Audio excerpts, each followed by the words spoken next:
This is the story of a man living in the United States in the 1970s.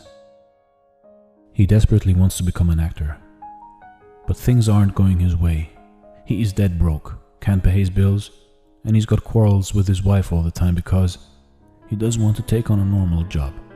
He knows that once he starts earning a regular wage, he will slowly but surely forget his dream of becoming an actor and just live his life like an ordinary Joe.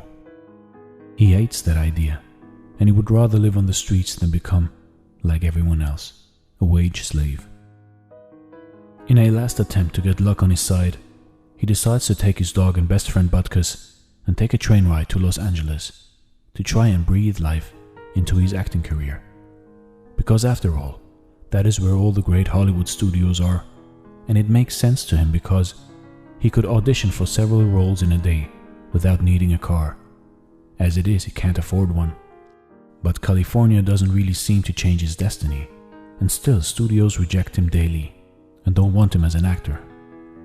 To be fair, what makes it twice as hard for him is the fact that the lower left part of his chin is paralyzed, which gives him kind of a slurring speech, and that sounds unique to say the least. He is desperately running out of money and spends his afternoons in the library because it is warm inside, and surrounded by all these books, he decides to write screenplays and goes into a frenzy of writing play after play after play and offering them to the studios. But again, he gets rejected all the time. In fact, he gets rejected over 1,000 times. Not able to afford food for his dog any longer, he goes down to the liquor store and sells him for $25 to a stranger. That is the lowest point he has ever faced in life, and he feels devastated.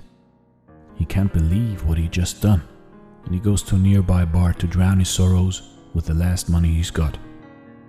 While drinking his whiskey, he notices a boxing match that is showing on TV. It is Muhammad Ali against the underdog Chuck Wepner. Really, this guy, who is regarded as a stumblebum by the boxing community and his family, should be cannon fodder for Ali, and no one really knows how he got the fight in the first place, but somehow he always gets back up when Ali hits him. He even manages to send Ali to the canvas once and fights his heart out for the entire 15 rounds without Ali knocking him out. Of course he loses on points, but he manages a moment of eternity against the greatest boxer of all time. For these 15 rounds, Chuck Wepner isn't a loser or a bum. He is a remarkable and vicious boxer. Our hero immediately goes back to his tiny apartment and starts writing a phenomenal script about a white working-class guy from Philadelphia who, against all odds, gets a shot for the heavyweight title of the world in boxing. He sends the script to all the studios, but again, no one wants to touch his story. One day, while auditioning for a role as an actor, after being rejected once again on his way out, he suddenly turns around and remembers that he's got the script in the bag, and shouts to the producers that he's got an amazing story which they should check out. Reluctantly, they take it and promise him to read it. So after 2 days, he gets a call from the studio that they want to make the movie. They offer him $365,000 for the script. But being who he is, he declines because they won't let him play the lead role. After hours of negotiating, they give him the lead role as he agrees to only take $35,000 for the script. So he declines the big money for a chance to become a famous actor. It's a huge risk. But he knows that if the movie gets successful without him in it, he will regret it for the rest of his life. The first thing he does after sealing the deal with the studio is he runs back to the liquor store and stays there for 2 days until the stranger walks by with his dog. He tells him that he has money now and he wants his dog back. But the guy doesn't want to hear any of it.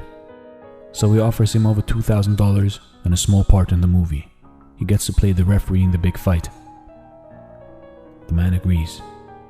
And so he goes on to produce the movie with a budget from the studio. He uses friends and family for bit part roles to save money, and most of the shots are made in just one take with handheld cameras. He finishes the movie. and the big coming out for the film before hitting the theater is a screening for the Directors Guild in Hollywood. He's got his mother with him, and the theater is packed with around 900 people, all from the film industry. It's not going well. They don't laugh where laughs should be, and the fight scenes are not eliciting any response at all. One by one, people start leaving the cinema, until our hero and his mother are the only ones left. She tells him that he can come back home, put his life back together, get a job, and so on. He guides his mother down the 3 flights of stairs to the lobby, and suddenly he sees the entire audience down there waiting for him, and they start applauding wildly. Sylvester Stallone starts crying. Tears of joy, and all the hard work suddenly pays off. Rocky goes on to receive 9 Oscar nominations, 3 wins, including Best Picture. The movie that was made for less than $1 million with handheld cameras brought in over $200 million worldwide. Now think about that. And that, ladies and gentlemen, is the story of how Sylvester Stallone became famous. So whatever hardship you face in life, and whenever you feel like giving up, don't. Because you never lose as long as you don't give up. Thanks for watching, and stay blessed. By the way, that's Butkus.